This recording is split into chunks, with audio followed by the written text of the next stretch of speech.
SM Store, amanah dalam muamalah. Apa patokan dosa besar? Kalau begitu, kalau dosa itu terbagi menjadi dua, dosa besar dan dosa kecil, apa patokannya dosa besar? Ya, patokan dosa besar, ma'asyiral muslimin, adalah disebutkan oleh penulis Imam Dhahabi di awal-awal bukunya, juga dikuatkan oleh guru beliau yaitu Syekhul Islam Taimiyah rahimahullah, bahwa patokan dosa besar adalah kullu dhanbin lahu haddun fid dunya aw wa'idun fil akhirah. Setiap dosa yang memiliki hukuman khusus di dunia, ya, ada hadnya di dunia. Contoh, misalkan zina dalam agama Islam bagi yang telah menikah itu dirajam. Kalau belum menikah maka dicambuk 100 kali dan diasingkan selama 1 tahun. Membunuh dikisos, mencuri dipotong tangannya. Ini menunjukkan bahwasanya perbuatan-perbuatan tersebut adalah dosa besar karena ada hukuman hadnya di dunia, hukumannya khusus di dunia. Berarti berzina itu dosa besar, ya, mencuri dosa besar, membunuh dengan sengaja itu dosa besar. Ini patokan yang pertama, ada hukuman hududnya di dunia. Awwa'idun fil akhirah, atau ada ancamannya di akhirat, ada hukumannya kelak di akhirat. Mungkin gak ada hukumannya secara khusus di dunia, tapi dia ada hukumannya, ya, nanti di akhirat. Contoh misalkan, ya, durhaka kepada orang tua. Durhaka kepada orang tua nggak ada hukumannya secara khusus, Pak, ya. Maksudnya dipotong tangannya atau dibunuh, nggak ada. Tapi ada ancamannya di akhirat. Ya. Demikian juga riba misalkan. Orang yang makan riba nggak ada hukumannya secara khusus, tapi ada hukumannya, ancamannya di akhirat. Diancam dengan dilaknat, mendapatkan murka dari Allah, masuk neraka dan lain sebagainya. Ya, Nabi SAW dalam sebuah hadis Nabi disebutkan la'anallahu akilar riba wa mukilahu wa syahidai.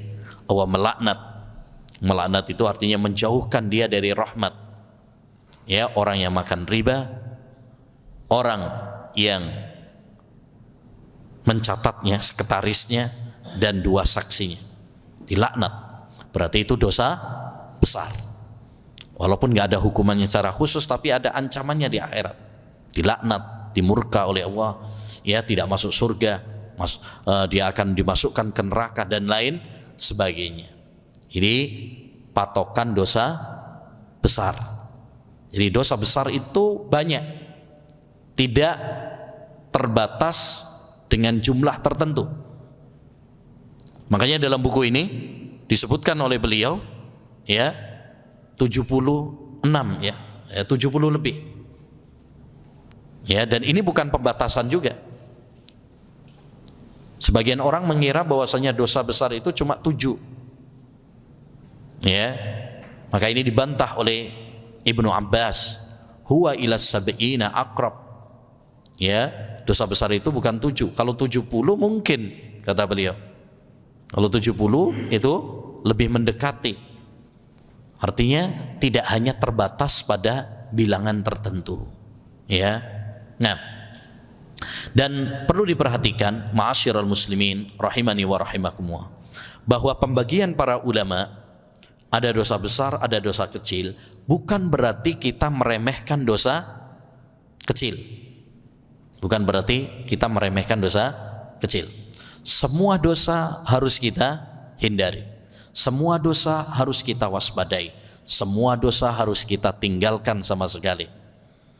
Ya.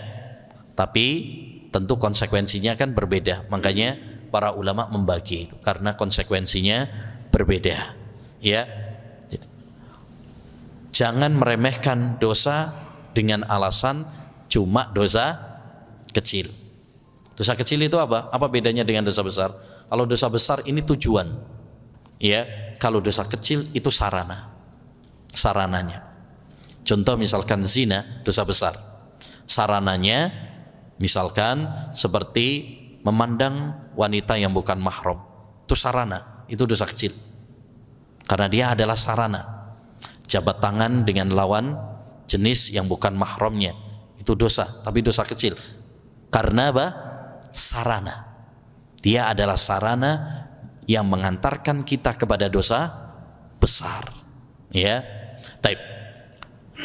Jadi sekali lagi pembagian para ulama bahwa dosa itu terbagi menjadi dua, dosa besar dan dosa kecil, bukan berarti maksudnya kita meremehkan dosa kecil. La tahkiranna ya saghiratan inna al-jibala minal khasa.